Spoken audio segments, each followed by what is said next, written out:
Ty is 12 and Crew is 10. That was awesome. Serve me, Ty. The oldest is Jace. And Autumn is 19.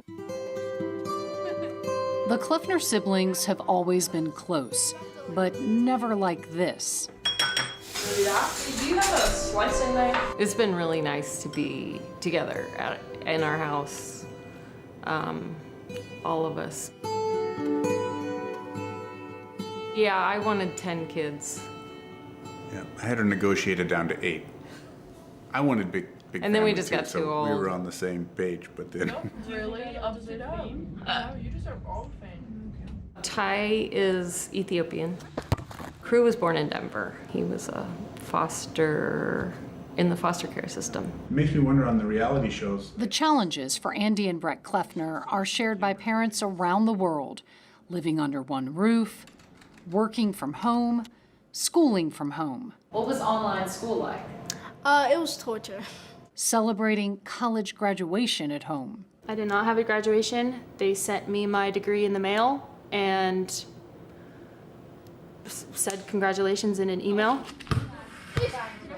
Jace Kleffner was a Division I athlete, a volleyball player at Winthrop University, being courted for European play when COVID hit. That is no longer an option. So my volleyball career's ended and that's it. Oh, what's that? 19-year-old Autumn went on spring break as Georgia shut down. It did not go over well with her parents. Ultimately, what we were trying to communicate, at least what I was trying to communicate to Autumn, is that it's not worth the risk. I wouldn't get in a car if there was a 3% chance that the bomb on the trunk's gonna blow up. We were doing our best to just like be safe-ish, and then as soon as we got home, my dad was like, "You have to stay in the basement for 2 weeks because you've been out." And I was like, "Relax." We just have to figure out. Brett and Andy are every parent, trying to navigate with children on the cusp of adulthood, All right. trying to protect their health as they keep their own jobs, Yeah, I don't judge anybody except judgy people. and trying to keep everyone's spirits up. And as America has discovered, it's a tall order. Being trapped in here is terrible, and it's depressing and scary, and just, I don't want another day of this, but it keeps happening, so. Had yogurt all over his face. There's not a lot of margin for error. Like, nothing else can really go off the rails. They're managing, like, school now is totally different. I don't get to see my friends. My parents are, we're all in the same soup together all the time. So, there's not a lot of latitude for now my sandwich got burnt. Like, that would blow them up because I'm using all my chips just to manage this thing. They are months into their pandemic family life. Jace sheltering in place with her fiance, trying to find silver linings, which can be hard to come by these days. Trying to find habits and routine, I think that helps a lot. And then it's really easy to slip out of that and get depressed. That's what I found myself doing. There's just no routine anymore, and that's how I functioned as a person. So I got a reminder. In talking to the Kleffner family, there is a pattern when it came to what worries them most. I'm worried it will never go back to the way life was before. I'm most worried about it just not ending. The hardest part, I think, is just feeling like you have to give up certain freedoms. Everything's gonna be fine tomorrow.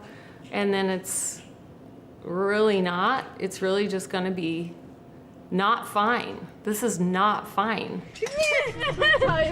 Uncertainty is one of the few certain things these days, and it's not easy for any of us to live like that. When you ask about children, they're in more formative years. And so, yes, it's going to shift them, some in major ways, some in subtle ways, but we're all going to be changed about this forever. We spend years trying to limit our children's screen time and social media, and now it's one of the only ways for them to connect with peers.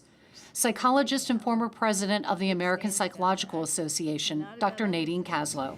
You may have had rules before, like screen time rules, that made sense in a different time and place, but actually aren't reasonable or realistic right now. This one's called the Orange Justice. It's everything in moderation, but kids are spending positive quality time with their peers on video games or on Facebook Messenger or Instagram or whatever they're doing, Snapchat.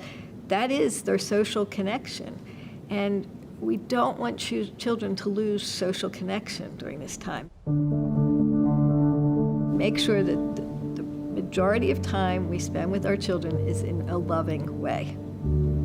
That, you know, you're a parent first, not a teacher first. I know there's tremendous pressure about all the schoolwork, but you're a parent first. And what matters most is your positive relationship with your child, way more than whether your child gets their schoolwork done. Choose your battles wisely. Do not spend all day long battling about everything about their homework, whether or not they get their room clean, how much screen time they have. Be thoughtful about what really matters right now and take stands about that and not about other things. The dark side of quarantine and sheltering in place is emerging. The UN reports a global increase in domestic violence, reporting it has increased 20% during lockdown, as many people are trapped at home with their abuser. People are trapped in these situations, and as the economic downturn continues, I'm very worried that these rates of domestic violence are going to increase even more because people who don't have jobs feel worse about themselves, more insecure, and then they turn around and try to exert more control over others. Another group profoundly impacted are the healthcare workers.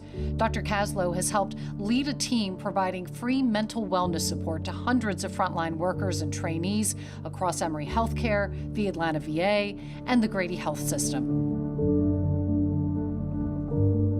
We yearn to go back or move forward into something better, but most of us will admit to some bright spots. A lot of children got to spend more time with their parents and with their siblings in ways that have been really nice. They've gotten more family time together, maybe more meals together. Brett Kleffner says he's learning new habits, new ways of being. Being aware of habits that make me healthier, start putting habits in place. Even just being, there's a habit. The new way of operating is just to sit still and listen to birds chirp for an hour, because I have an hour, because that would be where I was in traffic normally. Dr. Kaslow says going back isn't necessarily the right approach. I'm really concerned when I hear people talk about going back to normal. The normal that we had was not great. There were a lot of problems with the normal that we had. I've heard so many people talk about, I never noticed my garden. I never took a walk outside during the middle of the day. I didn't eat healthy at work because there wasn't healthy food, and now I do that. I didn't have time to just learn what my children were learning in school. We need to take what's been good about this very difficult, challenging time and find creative ways to move that forward.